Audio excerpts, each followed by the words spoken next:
Is Britain guilty of having slaves at the moment? Because we think of people being free, but actually, if you've got a job where you're running around for 18 miles a day, you can't afford your home, it's damp, it's filthy. I mean, are you anything better than a slave yourself? When I was in business, we were told, no, interest rates are staying at 0% for good. That's what we were told. And that I worked on that basis.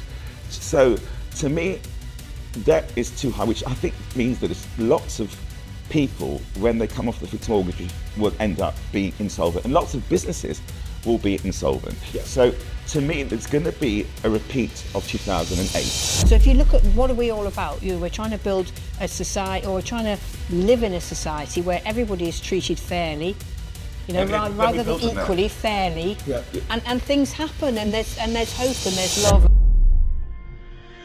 The Manna journey is the catalyst for change in our world. It's a consistent source of truth for the next generation and current leaders. Our mission is to change the world by reframing our current governance, by using ancient wisdom to solve modern problems, and by shaping innovative new businesses to have a culture of pursuit of purpose.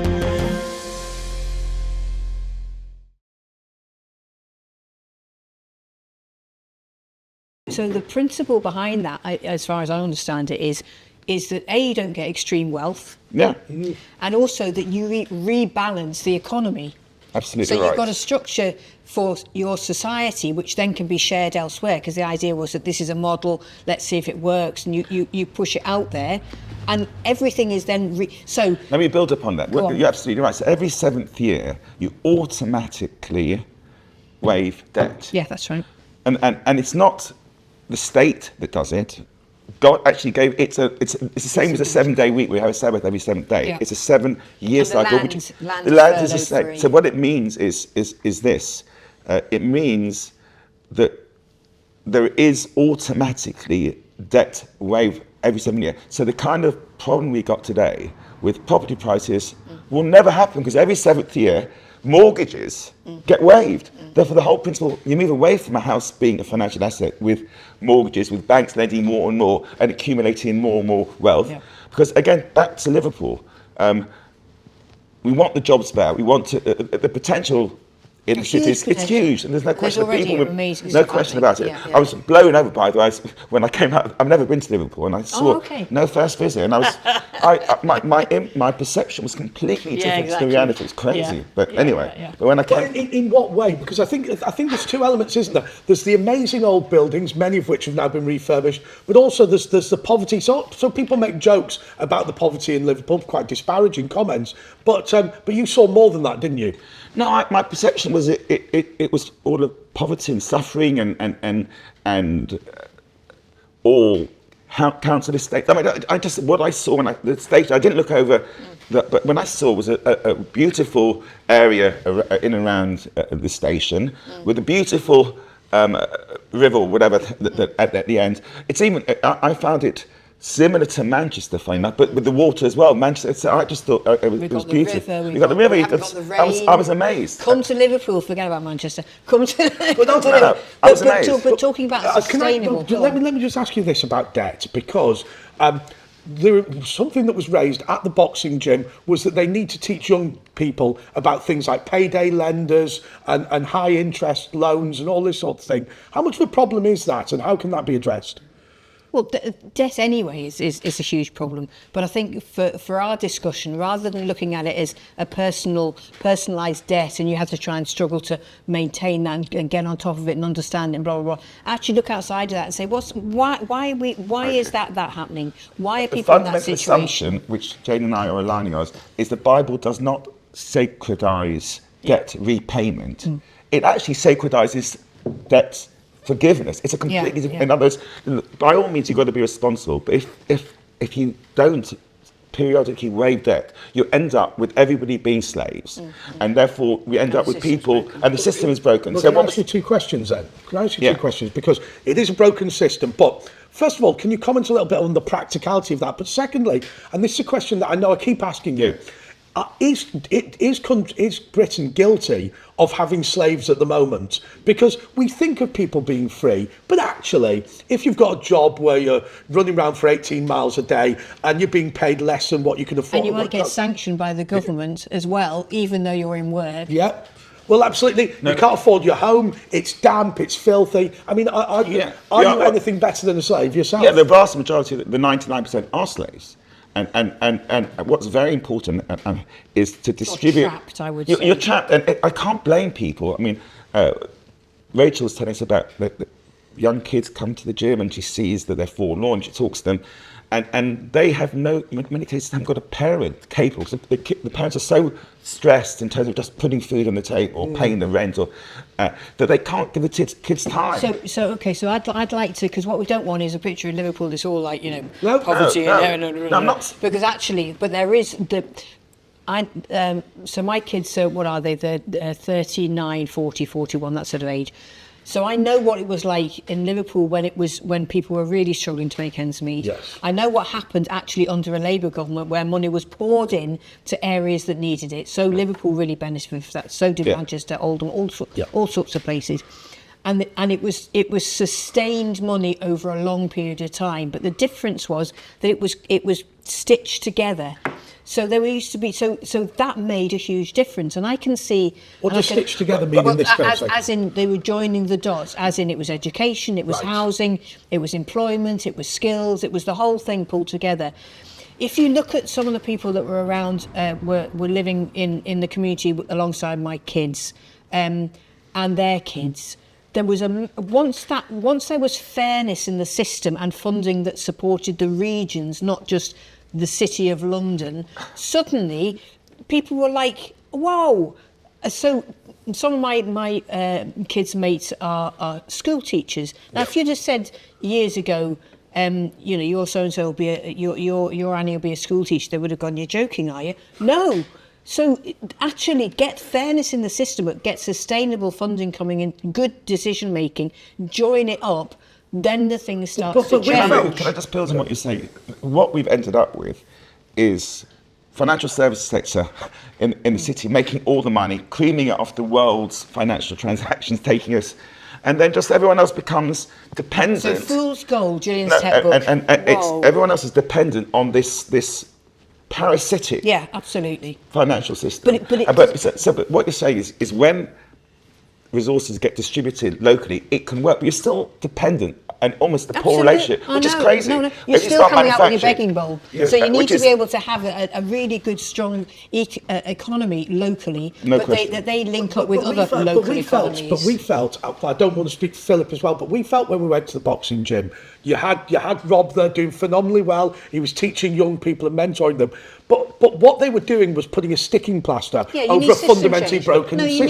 Can I just pick up something you said before, Andre?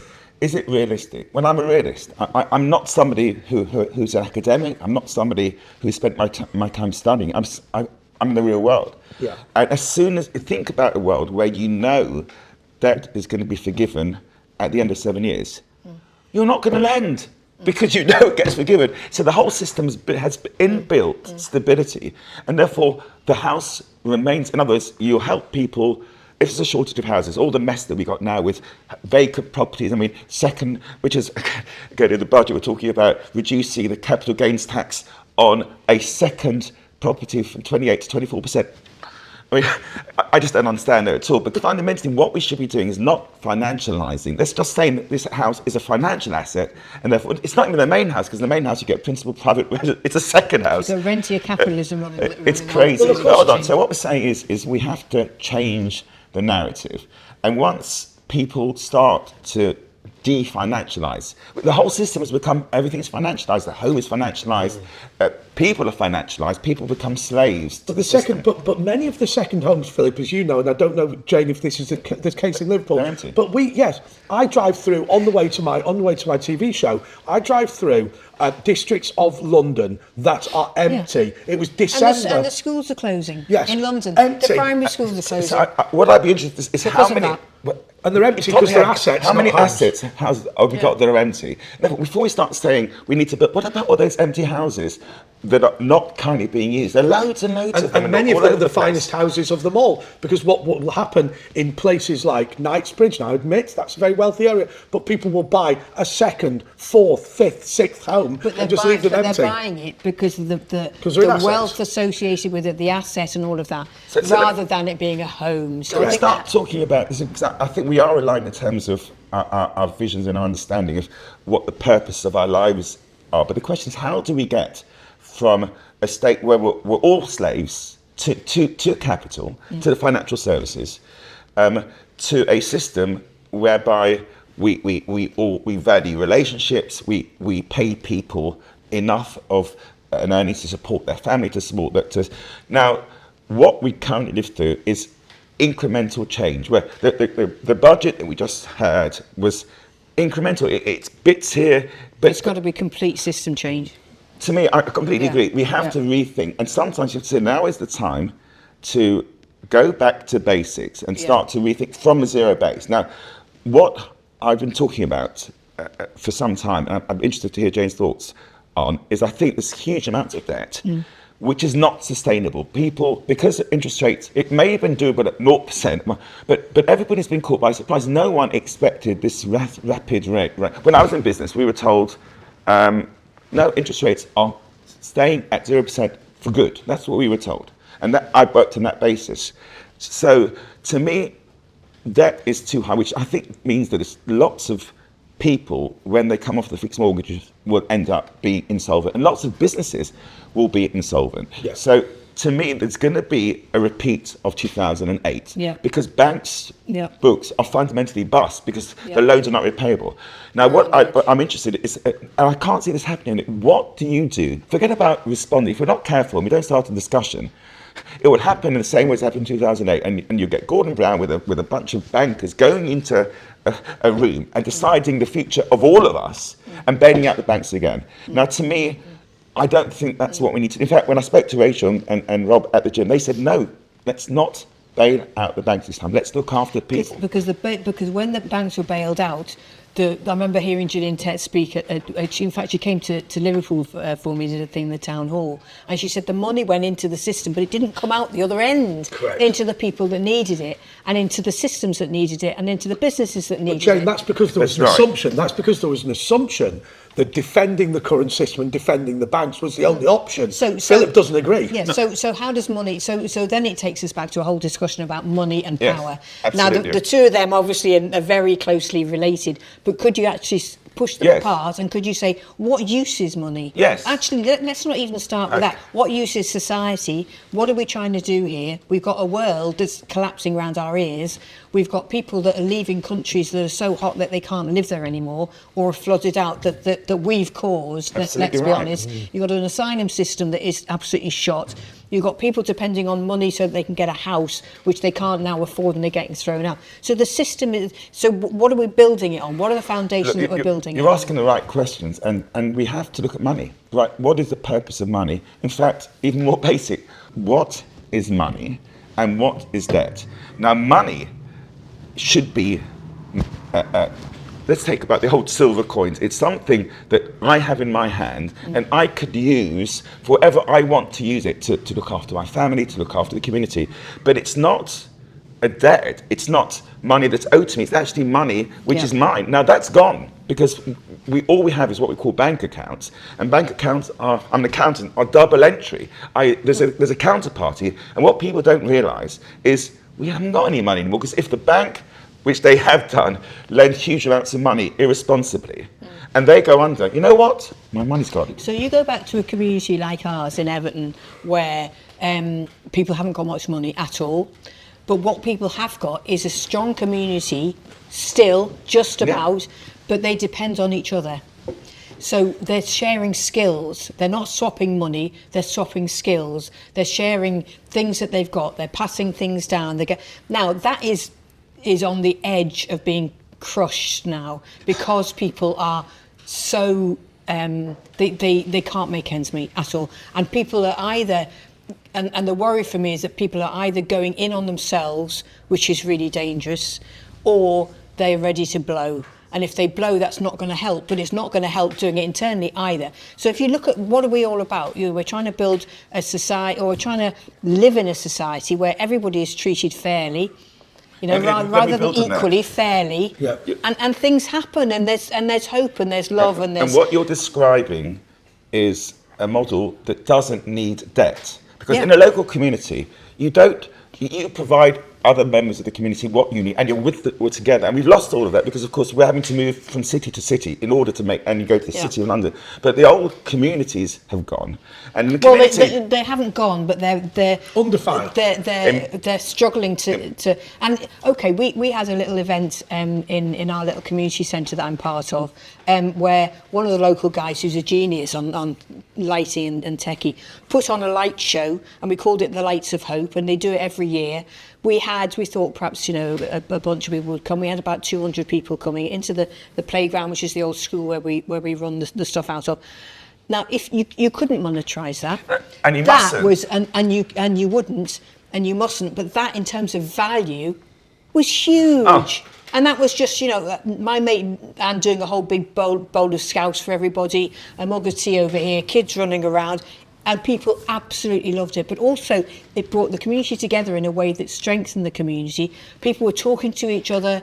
All of that lovely stuff. You don't need debt, because if you do a favour for your mate, you don't want it repaid straight away, because there's going to be, because you're in a community, he will do something for you within the next, and therefore you're not worried about getting repaid in money. In fact, the whole debt model isn't needed if you have beautiful communities. Yeah. And therefore the concept of debt is problematic, that what you have to... But Philip, let me just say this, because I think Jane's going to be interested in this idea. You've always said that actually the best way, when you've got more money than you need, is to invest it in your community. Now, whether it's saying that you want, the old a building painted, or whether it's that you want the street tarmacked, or whatever it is.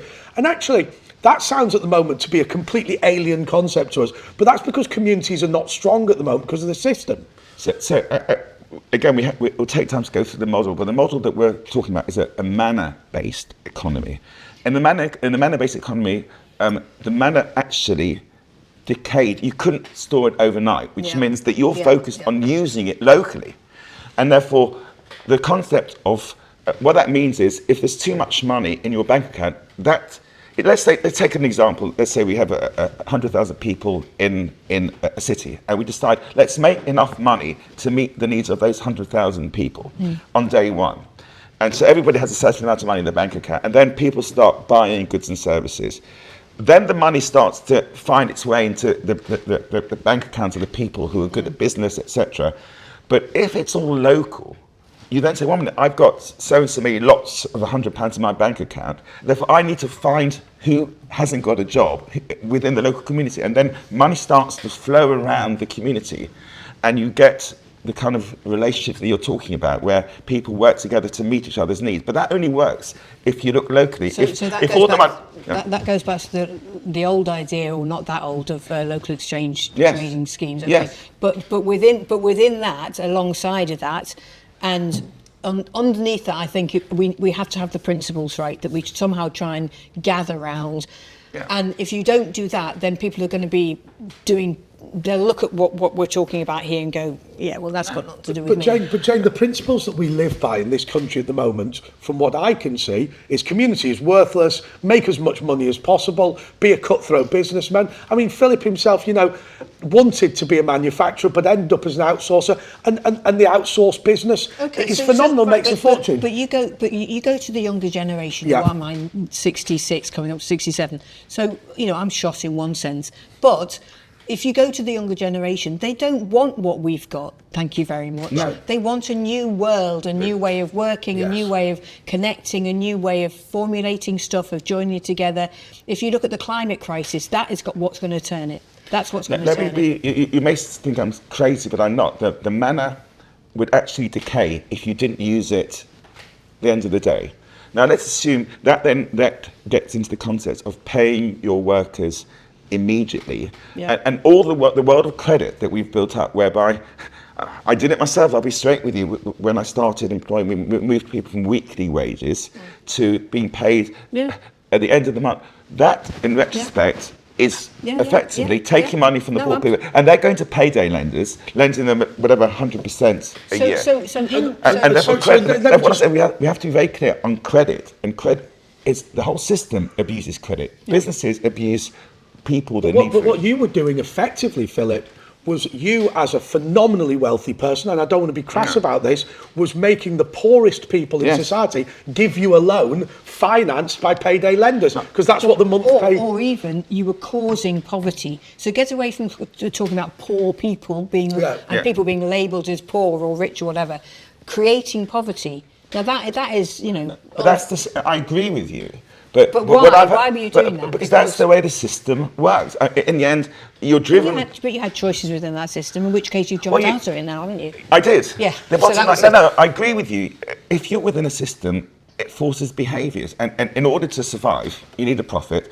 And you've got to do the same things as everyone else is doing. Otherwise, you don't make profit. I'll be straight with you. That's the problem of profit based on the current system. Therefore, you have to change the rules of the system, which is what I've done. I'm out of all of those into a completely new range of businesses. So if you look at some of the work from Richard Wilkinson and Kate Pickett on wealth inequality, income inequality, and the countries that are very divided in terms of wealth and those that aren't, the ones that aren't so divided are much stronger. Much stronger. Their education's better. The trust hasn't broken down. It's really strong across society. All of the number of people in prisons is much lower. Mental health is much better. So if people see the damage, do you think that there's a Labour politician, a local one, not national but local, that needs to feed into the national agenda? Do you think people realise the actual damage that is being caused by the systems in place? Because at the moment it just looks at individuals, it doesn't look at systems. People know. It's always, again, the Chancellor will say, or the Bank of England will say, interest rate, inflation is halved. We've achieved our targets of halving inflation in a year. What they're not saying is, what you people know, is that the cost of living is crazily high, and therefore they are disjointed. They're not telling the truth because they don't create visibility, which really holds onto account. So what talking about practical action, you're part of the Labour Party, you're involved in Labour politics.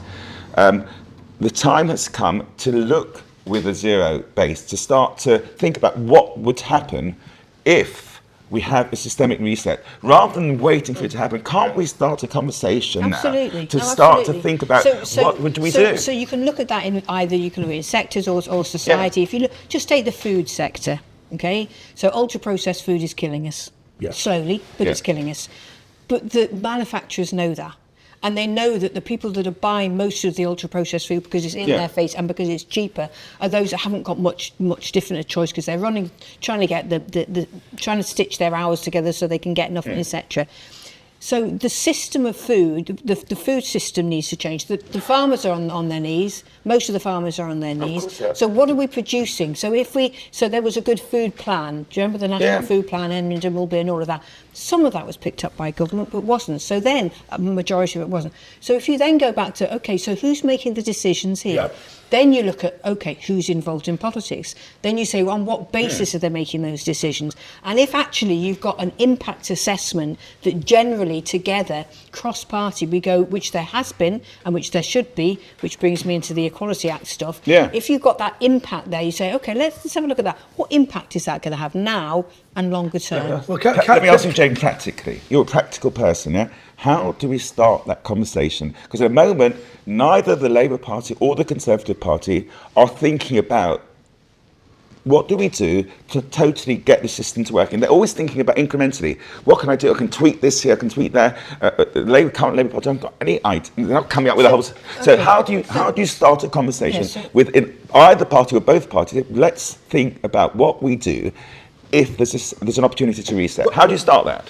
I think it's already started, to be honest with you. So one of the things that's happening in Liverpool, and I lead on it for the city, is the Marmot, what's called the Marmot agenda, which is actually social determinants of health. So looking at eight big things, give every child the best start in life, sustainable neighbourhoods and communities, fair employment, good work, healthy standard of living for all. If you start from that sort of discussion, that framework, and you say, can we just close the doors here, guys? This is Chatham House rules. Let's talk about that. You've got to look at money, debt, unemployment. You can't start with. You've got to broaden the scope of discussion. So you look at all of that in it. You say, what are we going to talk about? Well, how does money fit into this? How does debt fit into this? Go on, sorry. I was just going to say, we have massively run out of time, but I have to say, talking about the Manna journey, Councillor Jane Corbett, you're phenomenal, and I assume we're going to see a great deal more of you as this project continues. I have no idea, but we'll just keep batting away. Absolutely. But what's been lovely for me is meeting people who actually want to talk about this stuff seriously, not just fiddling around on the edges, but proper deep questions. What we're sensing, Jane, is the system is broken. Yep. Young people are not being looked after. Place has been lost. Family, community. I'm not saying every single family is broken down, but you and I know there are many families which are not. Let's listen to the younger generation and say, come on, guys, join the conversation, because they're the ones most affected, and they're the ones that can change the world. And we've messed it up. We've messed it up for them. Before we go, I do want to get a final word from Philip, because this is your first time in Liverpool, and I just wondered if what your impression of the place was, and if you felt the Manna journey could assist in Liverpool. Yeah, I was surprised. My perception of Liverpool ended up being nothing like the reality. Wonderful place. The people I spoke to, full of ideas, values, and hope. And it gives me the confidence to say that the Manna journey could start in places like this, with the discussion at grassroots level, bringing the young people involved, and actually start to say, what do we do? We start from zero, rather than tweaking this and tweaking that. And I think breath of fresh air, Jane, the way she's looking. Well, we promised you a local councillor who knew absolutely everything about local government. It was little bits and pieces I stitched together. With local people. Councillor Jane Corbett, absolutely phenomenal to see you. We hope to bring you along again to do some more stuff with us. Obviously, thank you to Phillip Ullmann. Well, the visit to Liverpool has been absolutely phenomenal. We've met so many people who do so much for the community. Sometimes the system works for them, many times the system works against them. But I think this is the sort of place, with these volunteers and with these helpers, where the Manna journey, that idea of reshaping society and bringing people together, could make a huge impact. Until next time, goodbye.